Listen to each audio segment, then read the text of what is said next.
Soracağım sence? Şimdi geçmişi sordun, sanata dahil olduk. Bundan sonraki aşama ne olabilir acaba? Evet. Gay rolleri. Ha evet, bu bana yapışan bir şey. Doğru söylüyorsun evet. ya.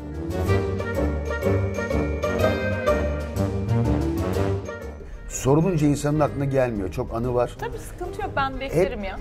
Bekleyin arkadaşlar, gelir aklına. A few moments later. Ben her meslekten olabiliyorum. Ve her meslekten olduğum skeçlerde oynadığım için. Doğru.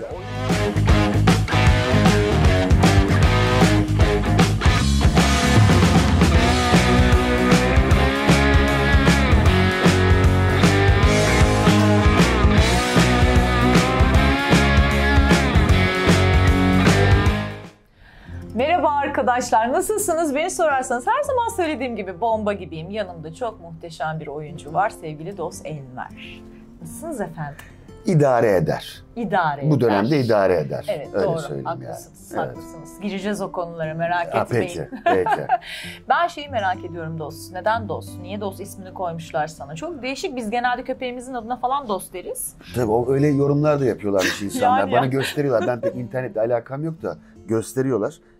Benim de bir köpeğim olsa adını dost koyabilirdim yani normal. Aynen. Ama sana niye koymuşlar? İlginç. Başka kimse de yok. Şimdi ya çok var, da yakışmış tabii de. yüzüne. Sağ ol, teşekkür ederim. Rahmetli babam Yusuf Elver Dostlar Tiyatrosu oyuncusuydu.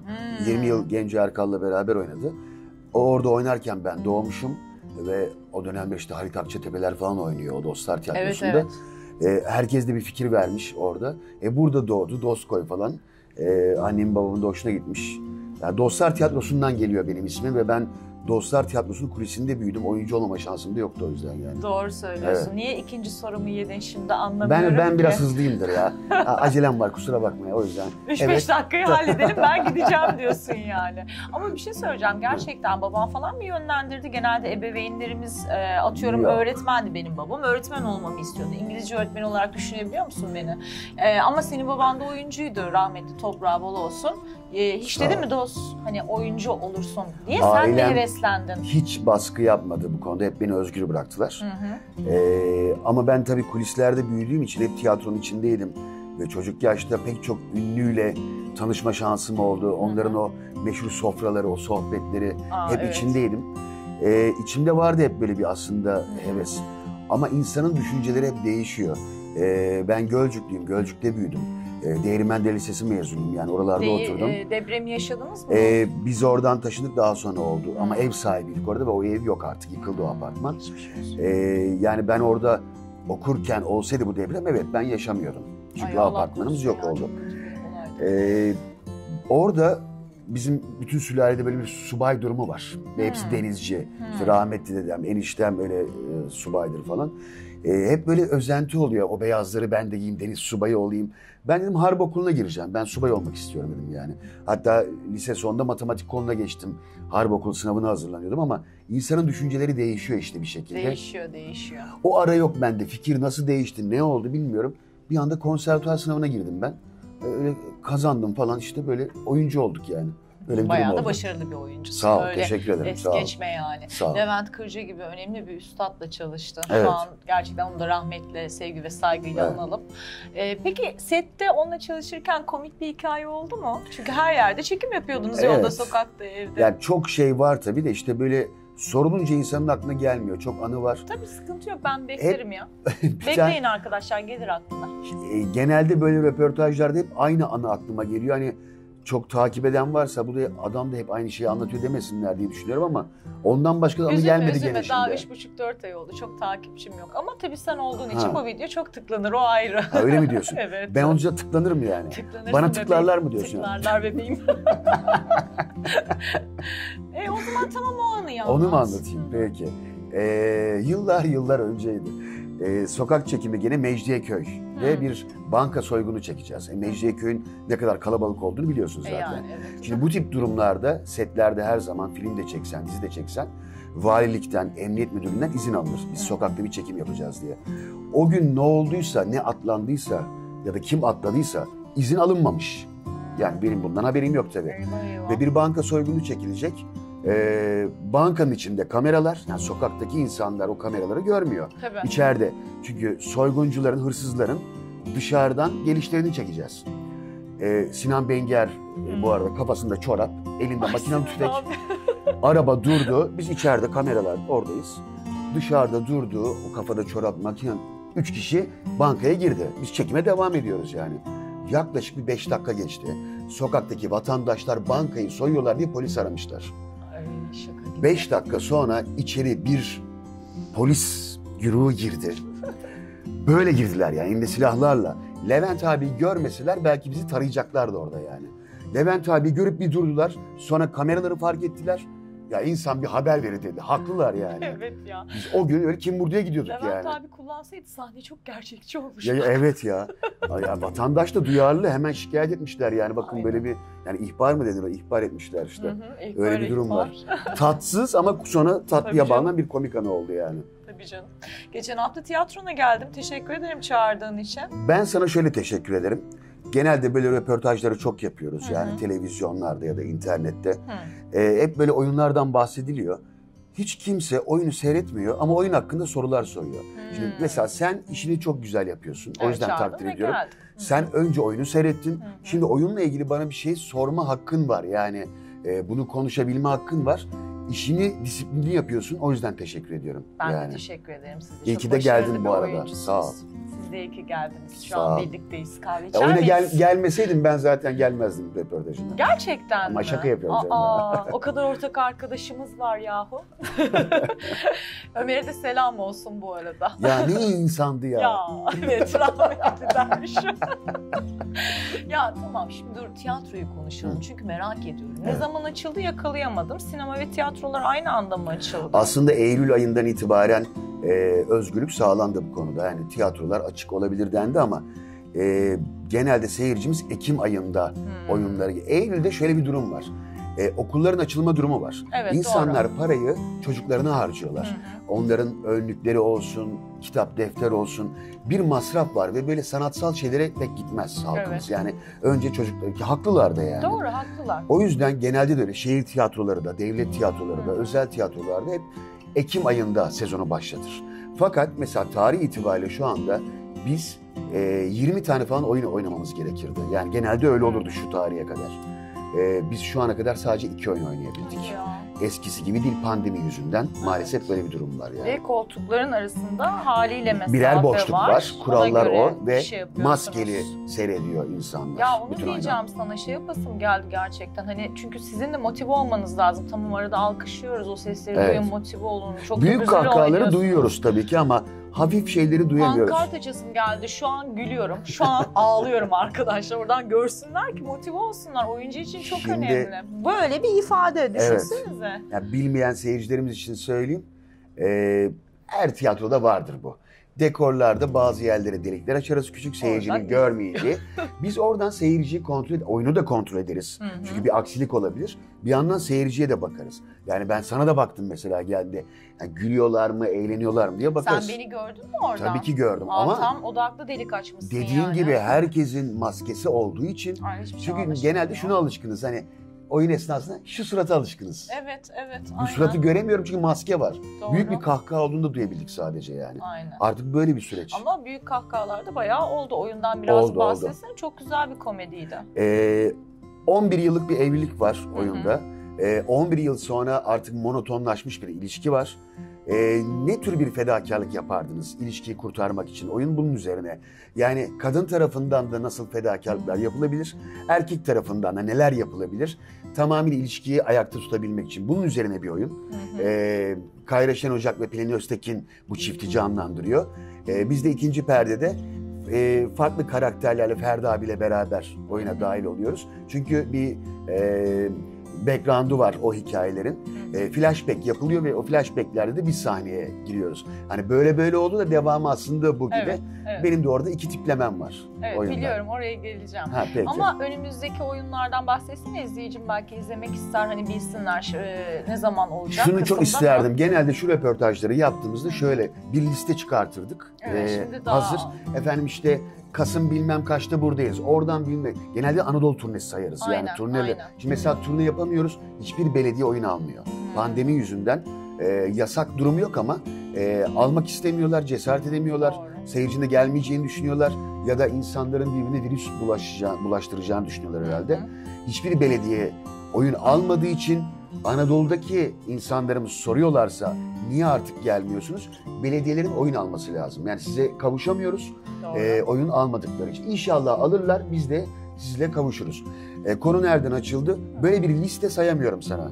Dediğim gibi sezon başladı, sadece 2 oyun oynayabildik ve 13 Kasım'da şu anda gene Profilo Kültür Merkezi'nde bir oyunumuz daha var. Tamam. Ve ondan sonra belki de Aralık'ta bir tane oynayacağız bu gidişle. İnşallah Yani. çoğalır ya. İnşallah, İnşallah şu çoğalır. ortamda Ya inşallah yaşar. belediyeler oyun alır da Anadolu'ya tekrar gideriz. Biz insanların ayağına gidiyoruz yani. Şehir şehir, hatta ilçe ilçe dolaşıyoruz. Evet. Ve turneler de keyiflidir. Aynen. Özledik. Sizlere kavuşmayı özledik. Ama Profilo'ya yolun düşen olursa da 13 Kasım'da bekleriz. Süper. Oyun da arkadaşlar çok güzel. Hele de bu pandemi sürecinde karı kocalar eve tıkıldılar ya, hani evlilikler bitmeye başladı.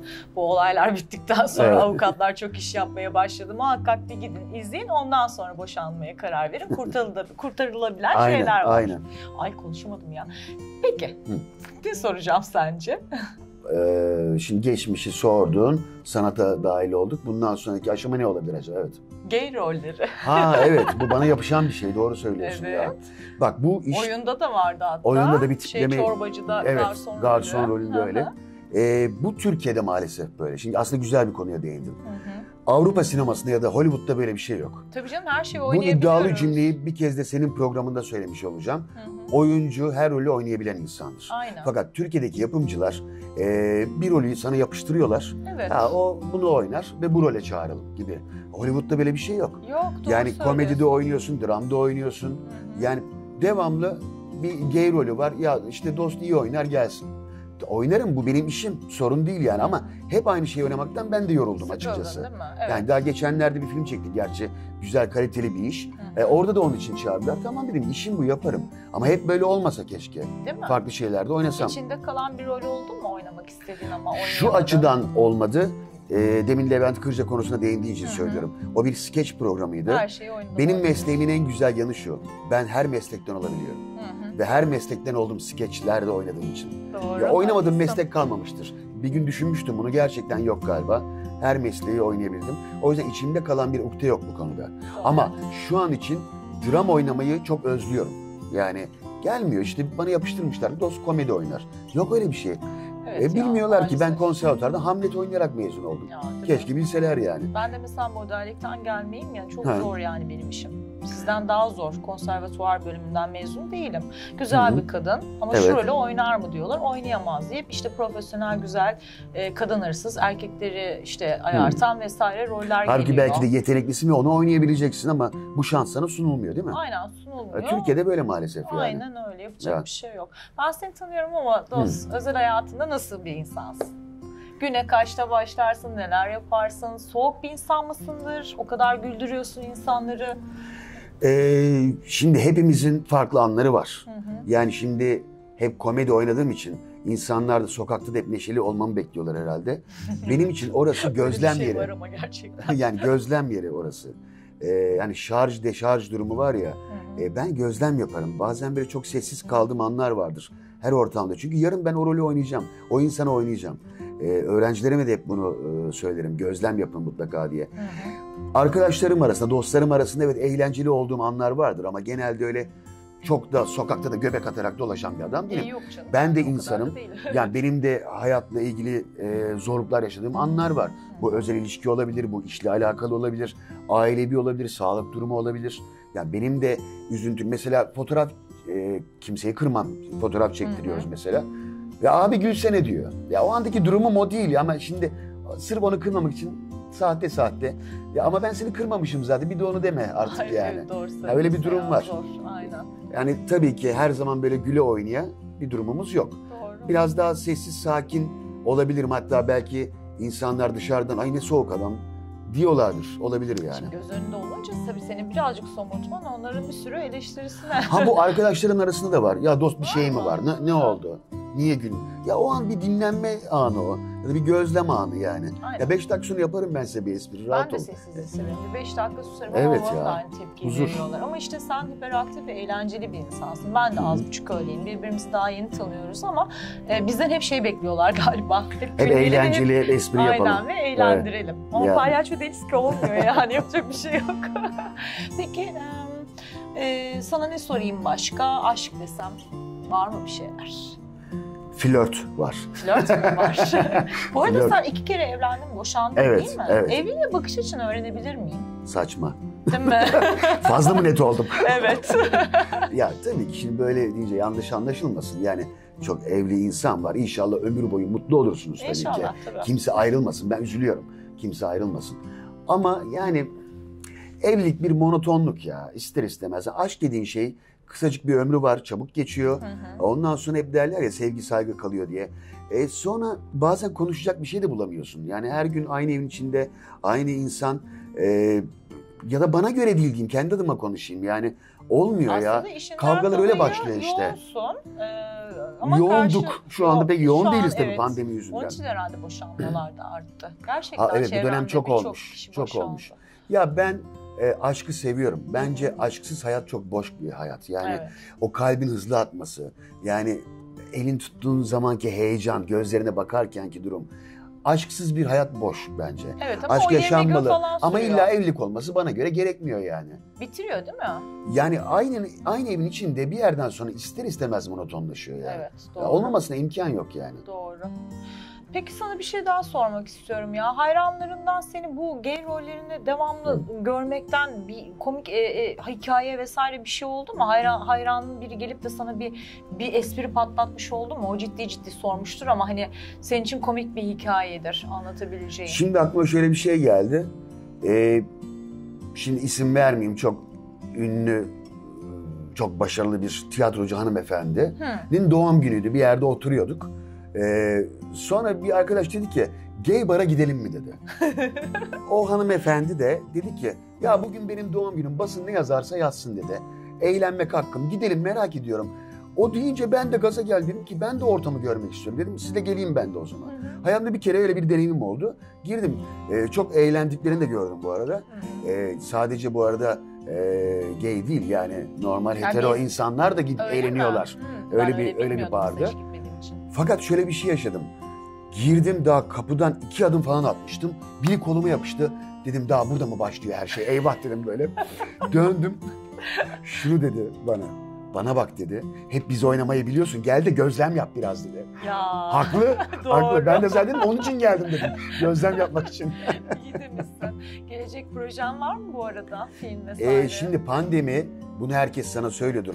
Her meslek grubu çok etkilediği için şu anda gelecekle ilgili kaygılarımız var ve bir şey düşünemiyoruz, proje yapamıyoruz çünkü olup olmayacağı belli değil. Tek umudum şu anda seyircinin gelmesi, tiyatro oyunlarımızın sayısının artması. Bunu kendi tiyatromuz için söylemiyorum. Tüm tiyatrolar için söylüyorum.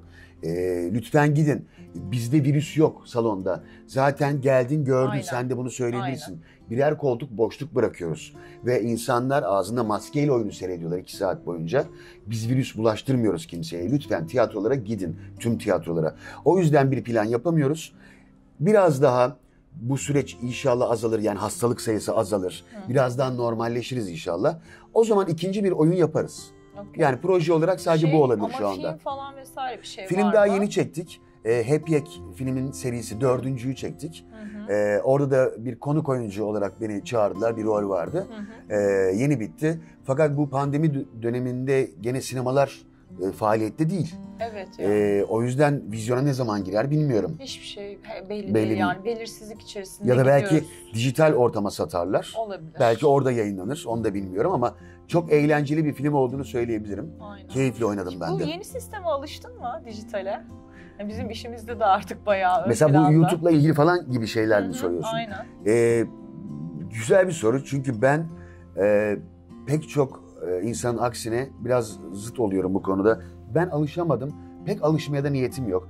Bana isterlerse eski kafalı desinler. Kabul ediyorum, eski kafalıyım. İnternet hiç bana göre bir yer değil. Tıpkı demin nasıl aşk konusuna değindik. Evet. Ben şunu diyorum, hani derler ya, silah icadı oldu, mertlik bozuldu. Cep telefonu icadı oldu, internet icadı oldu, mertlik bozuldu diyorum ben de. Aşklar bile geçici yaşanıyor. Evet, Aşklar doğru. artık telefonda yaşanıp telefonda bitiyor. Ya şöyle bir şeye şahit oldum. Yüz yüze yanımda kavga etti iki arkadaş. Küstüler birbirlerine, gittiler. Ertesi günü biriyle karşılaştım. Ya beni Instagram'dan da çıkar. Esas o zaman küsmüş. Demek dün küsmüştünüz, o önemli değil.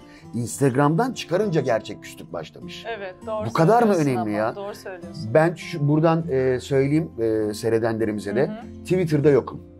Facebook'la ilgilenmiyorum. Oralarda benim ismimi ya da resmimi ya da ismimi görüyorsanız bunlar sahte hesaplar. Oradan lütfen bir şey yazıyorsanız, cevap geliyorsa lütfen ciddiye almayın.